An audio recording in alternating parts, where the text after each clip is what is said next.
Hello and welcome to my YouTube channel and blog. I'm Jenny Hall. Thanks for joining me for another card making tutorial. Today I'd like to share one way that I have used Colorful Seasons stamp set and Seasonal Layers Thinlits dies. These are new products from the 2017 annual Stampin' Up! Catalog. I'm really enjoying creating with this stamp set. There's all kinds of different stamps and dies that will make cards to last throughout the entire year.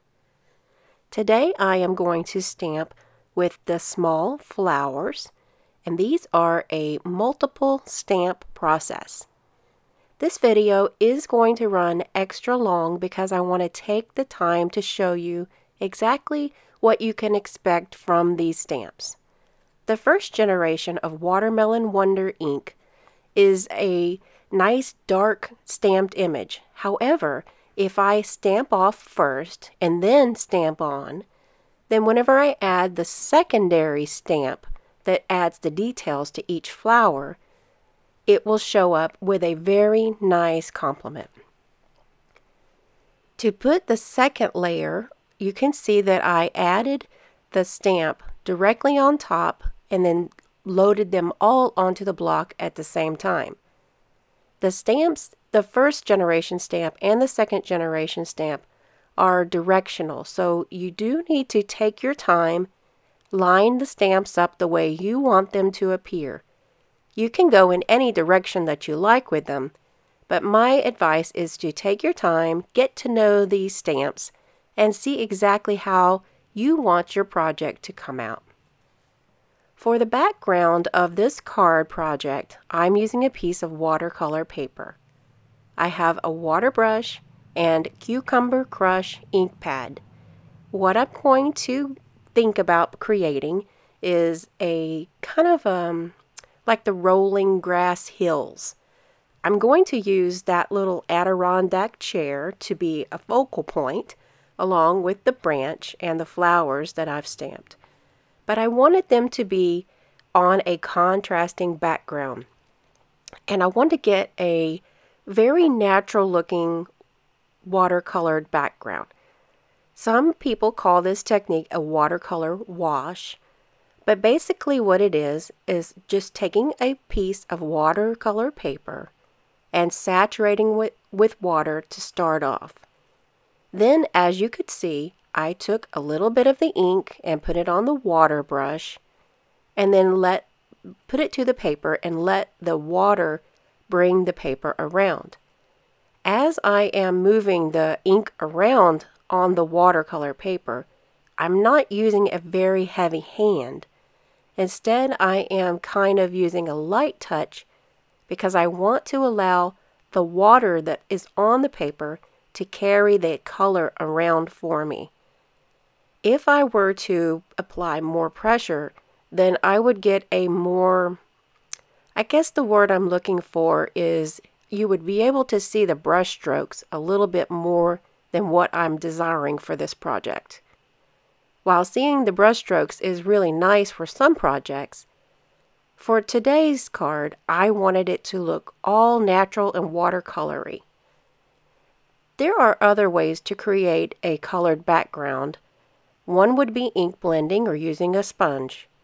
However, this is not as easy for all crafters to accomplish, as it takes a lot of time and patience.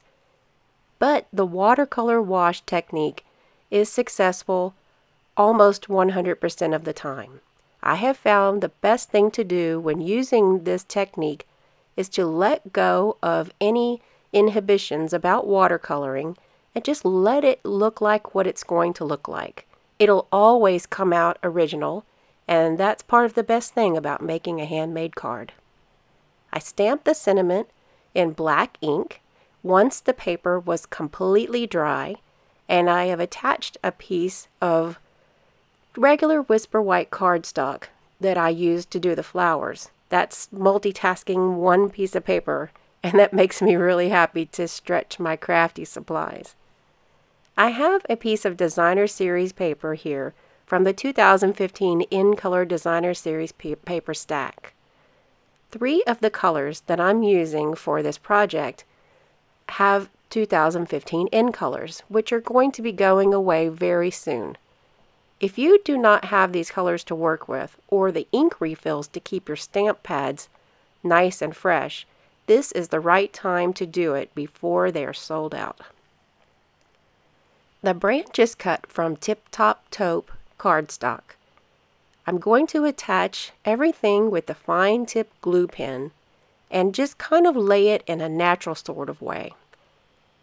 I'm designing this card as a Mother's Day card, and I thought it would be really nice to imagine if my mom would like to have this card and what it would look like for the perfect setting to have a nice peaceful afternoon. Having the Watermelon Wonder in a lighter, definitely not a full strength stamp, is more pleasing to my eye, and then I'm able to take the full strength stamp without it being stamped off, and that gives me the details that I need to carry the same color, but in order to get those nice crisp details. Here is a new product as well. These are the glitter enamel dots, and they are like embedded with glitter inside the enamel. They come in many different shades of 4 different colors. They are going to be really fun to craft with. So whenever you get your hands on them, I would love to see what you're creating with all of these new products. For the inside of the card, I'm going to also use the same 3 colors that I used on the front of the card. Here is another one of the stamps from Colorful Seasons, and it is again a multi-layer stamp. There's a regular branch, but there's also this branch that is part of the same layered technique. So I wanted to take the time and show you also how to line up the branch with the flowers and the leaves. I suggest that you get used to how to line this stamp up, as it took me a little bit, and this is not the first time that I've used it. So I can tell you that you need to look for the indentations in the branch and line up those leaves at the ends of the branches, and that way you will have a natural look, and I believe this is how the designer meant for it to be stamped. You could go with however you feel that it should be focused, and that's perfectly great. I'm adding in an additional stamp from Teeny Tiny Wishes that says Happy Mother's Day. That takes a regular everyday card and turns it straight into a Mother's Day card.